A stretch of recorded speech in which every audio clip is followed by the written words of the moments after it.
Firstly, before the video begins, I would quickly like to say I hope you guys have a wonderful 2021. I wish you a happy new year. Let's hope 2021 is a lot better than 2020, which I'm sure it will be. The second thing is, I got a lot of comments in my last video about the hair. Yeah, I'm rocking a mullet, so you guys will just have to stick with it for a little while. And then thirdly, the reason why I haven't really been uploading too much on this channel is because I prepared this video. This has taken me a long time to make. With all the editing I had to do, the research, I had to go through a lot of clips, I had to find game highlights, go through podcasts, go through interviews and all these sorts of things. This was a project that I was really excited to push forward to you guys, and hopefully you guys enjoyed this. The aim of this series is to make 12 videos, so one episode per month. This is obviously the start, Kobe Bryant. It's a short documentary style kind of collection of his greatest stories told by NBA players or people in the media. And with that, I obviously had to go through actual game footage and find the games that they were talking about. So you guys seem to like these videos in the past, and I think you'll love this series. I also added in previous videos that I had on the channel. So if you're watching this video and you're like, I think I've seen that before, that's the reason why. But it would really help me out if I could have your support. If you enjoy this video or you're excited for this series, please help me out by leaving a like rating. It helps me out so much. Also, comment down below which player you'd like to see next in this series. And if you're new around here, feel free to hit that subscribe button for NBA content each week. With that said, here's the video. Now, you know when guys are on the court out there, and I've asked a number of the guys this, are you guys talking stuff to each other when you're out there playing and competing? Sometimes. The rest of the script. All right, let's see. Put your hands on me. And some of it, I think, is that he emulated some of the things that MJ did as well, because MJ was a terror in practice. Yeah, he's hard on his teammates. Yeah. It was the first time, you look at somebody and you can't tell if he's looking at you. Like, he looking dead at me, but I'm like, I don't know if he sees me. I think I'm just like not relevant enough for him, but he couldn't see me, and I felt it. You know what I mean? And when you want to talk about the swagger, oof, I mean, Kobe had it. But as a competitor, I knew that Kobe was the one for me that I had. If I wanted to be great, that I had to get on the level of Kobe Bryant. The entire crowd was watching him. Like that's the reach that he had. Every once in a while, you would see flashes. Yeah, then he would say some shit. Then the whole room was like. I still couldn't stop it, and I knew what he was about to do over and over and over again. And that's a part of his greatness, man. Yeah, look at him. You know what? That's loves this time, relishes it, and he and Gerald Wallace are having a conversation. That's Kobe and Gerald Wallace going at each other while Kobe's on the free throw line. Gerald's still talking to him. They're still talking to him. They're still having a conversation as Kobe's about to shoot the biggest free throw of the night. 3-point game. 4.8 to play.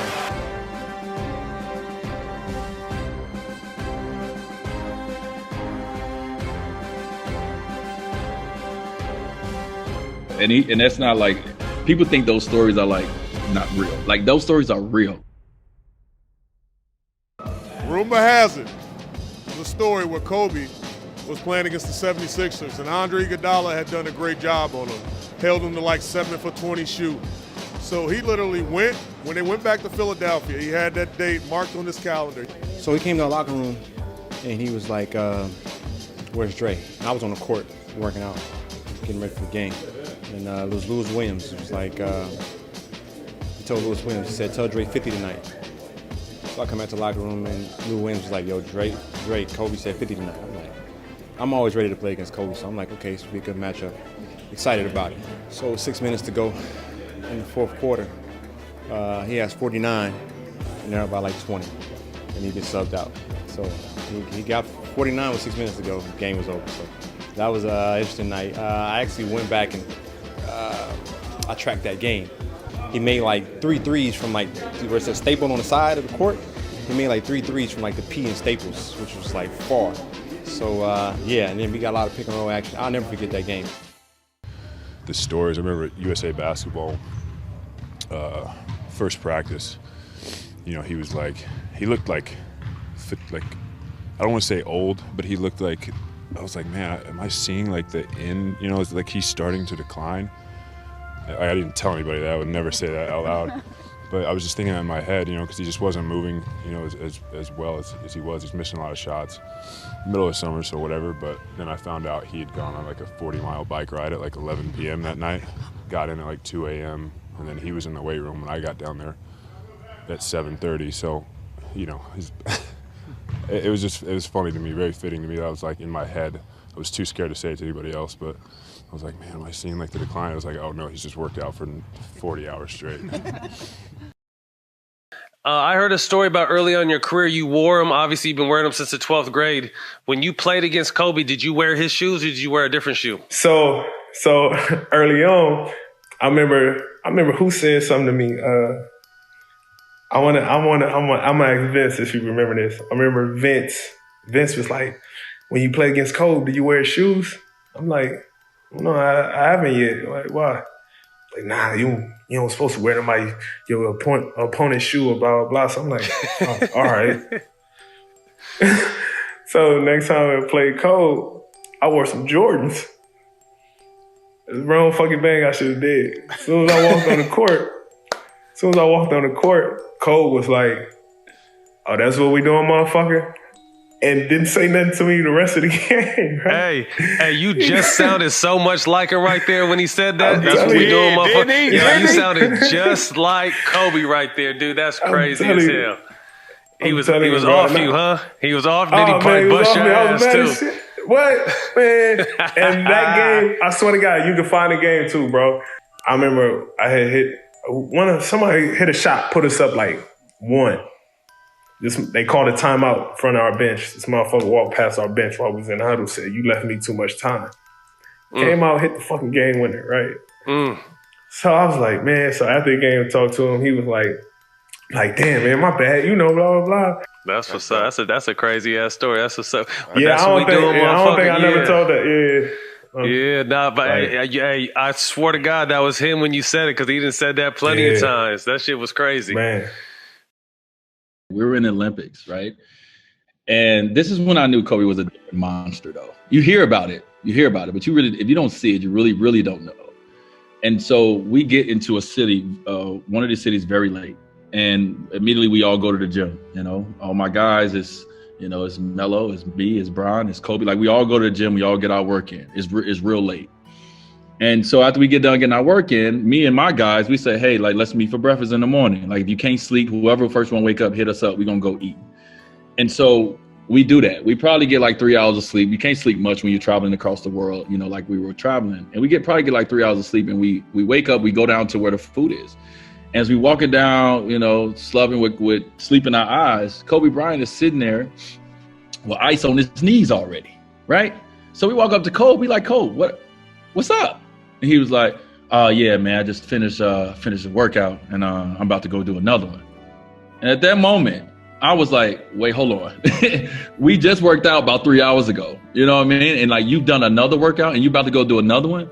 That's when I was like, okay, I got to get my stuff together. I got to get my shit together, because this dude right here is on a whole different level than even I'm on. And I'm supposed to be great, right? So that's the kind of person he was. And that's how he drove me. You know what I mean? Like, just little stuff like that. I went back and said, okay, that means I got to work hard and I got to do more.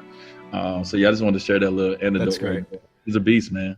He had a lot of respect for guys who busted their butts, you know, every single day, being if they were very talented or not. But if you came to work every single day and you didn't bag down to him, because he would test you. You know, that's the one thing I loved about it. He would test guys in practice. How would he test them? Oh, elbowing them, talking to them, you know, telling them they can't guard him. You know, you got this guy out here and this guy can't hold my jock. You know, but I mean, he would talk so much stuff and he would really just to see how you're going to react to it. Touch me the rest of the scrimmage. All right, let's see. Put your hands on me. You know, and some of it I think is that he emulated some of the things that MJ did as well, because MJ was a terror in practice. Yeah, he's hard on guys. He was hard on his teammates. Yeah. Fucking hard. You ain't got that. You make what you ain't called. You know what? I got to spin to you all day. Actually, you know, and you know, even the last 2 years I had him here, you know, I wouldn't allow him to practice much, but there was days where he was like, well, B, let me just scrimmage. And I was like, yeah, that sounds good. So, we're going to scrimmage at about this time. Come on back out, get yourself back loose, and I'm going to let you scrimmage. And he would be in the scrimmage talking the whole time to guys, to Nick Young and to Jeremy Lins and Carlos Boozers, and I would sit there sometimes and say, guys, you not going to say nothing back? What started that back and forth, though? It was like a testing day for Kobe to test, like Jeremy Lin, test me, and test like Wesley Johnson and other guys. So like from the start, he was killing Jeremy Lin. Like I guess he wanted Jeremy Lin to be something he wasn't, but he was killing from the start of the practice. I don't know why we got him. Why is he here?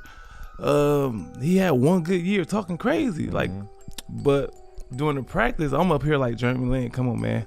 We can't go out like this. We ain't going out like this. Good. Not today.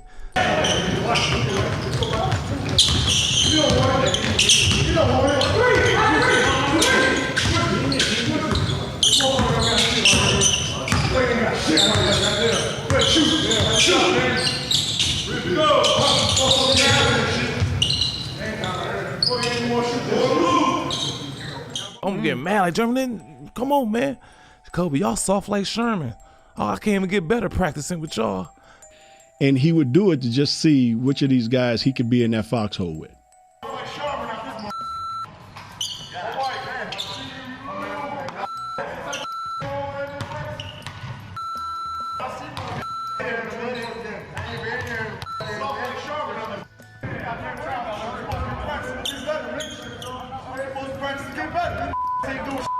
That's when I was like, all right, Cole, you talking too much. You can't guard me. Guard me. He was guarding Jeremy Lin. Guard me. Oh. Yeah, guard me. Hey, that part. Yeah, guard me. And then we start going back and forth.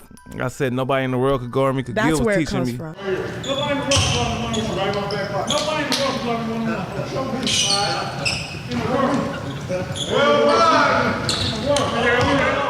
Cause I said nobody in the world could guard me. He said like, lucky I'm not from this world.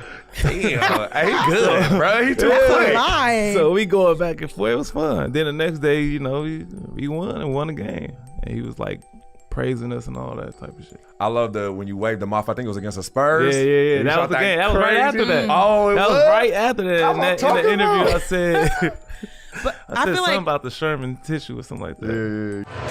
From the yesterday practice, Kobe talking all that trash kind of inspired me today. So, but you soft like Sherman. But I feel like crazy respect crazy. Like Nick's got that mentality. Yeah. That like, yo, I'm gonna still shoot. I'm gonna play my game, and Kobe understands that. Yeah. Which of these guys I can trust to have my back when I'm on the court? It was a test. It's a test. Yeah.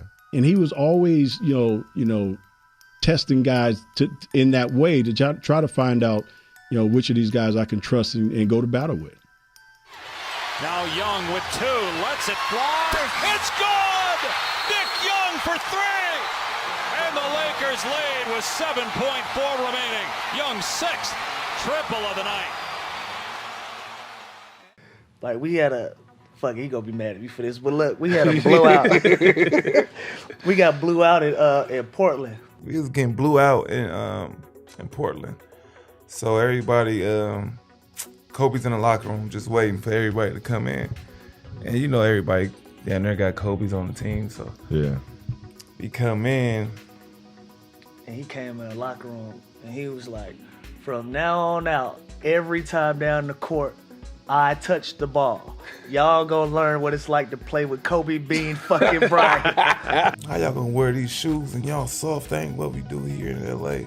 So I'm not thinking nothing of it. He tells everybody to take their shoes off, their clothes off. I'm like, what?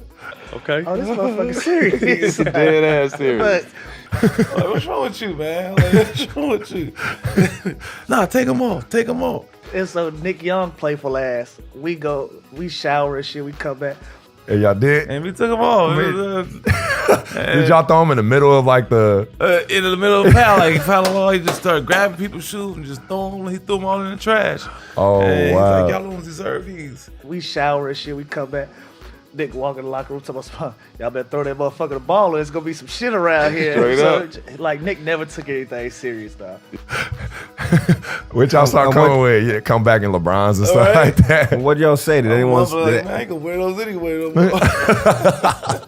Yeah. But we had just got the shit kicked out of us, and Kobe wasn't going for it. Yeah. You know what I'm saying? And so I just think mentally, like, he meant that shit.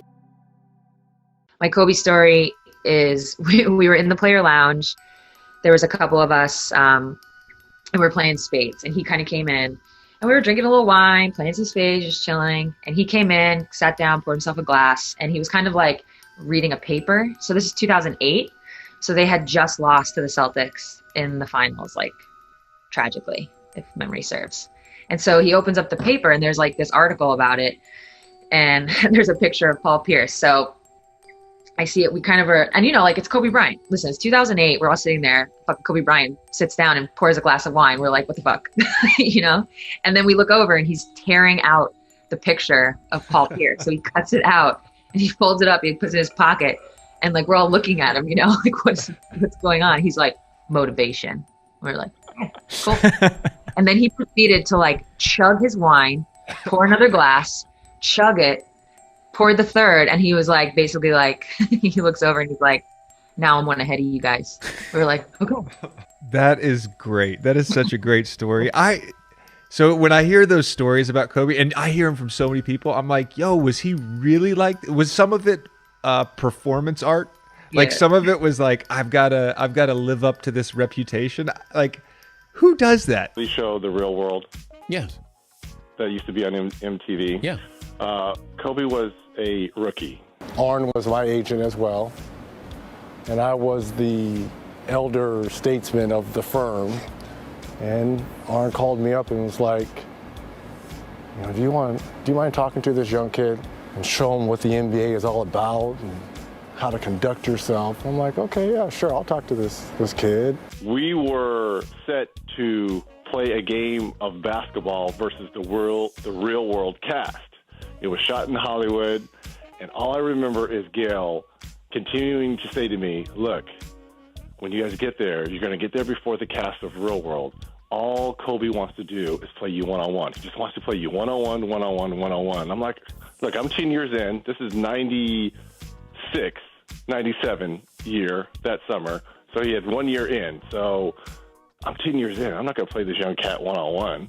I'm like, all right, I'll play a soft game of one-on-one versus him, but our focus should be going against the real world cast. So we get there, and we're playing soft one-on-one, and, you know, I'm doing my step-back jumper. I know you've alluded to this before.